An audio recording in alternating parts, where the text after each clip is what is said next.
जोंथ' मोनसे थांखि लादों जाय थांखिखौ नागिरनि बेकवार्ड मोनसे जायगायावबो इन्डियान क्लासिकेल मिउजिकआ मा बुस्थु बेखौ जाहाथे सोलोंनो हायो मोनथिनो हायो आरो लोगोसे बेजोंनो लोगोसे सासे मेथाइ खनगिरि जानोबा मेनलि बिनि ग्रामारफोरखौ जोङो मोनथिनाया मोजां सोलोंनाया मोजां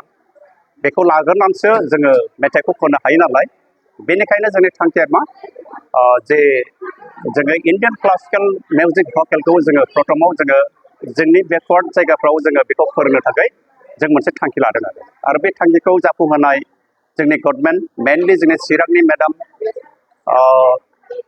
कालचार बिभागनि मेडामखौ जोङो हामबाय होनो बेखिनि जोङो खाबुखौ होनायनि थाखाय जोंथ' बेबायदि आसा खालामदों मोजाङैनो जाफुंगोन चिराङाव गासै मोनब्रै मावबादा जागासिनो दङ दायो जेरै ओरै बिजनि मा स्कुल मोनलाय मोनसे बरलगाव बेनिफ्राय नैबे बिजनि एलएसि आन्दाराव आरोबाव सुबाइजार हायार सेकेन्डारि आरो सिडलि एलएसिनि आन्दाराव रनिकाटा हायार सेकेन्डारि स्कुल बेनिफ्राय मोनसेया सान्तिपुर हायार सेकेन्डारि स्कुल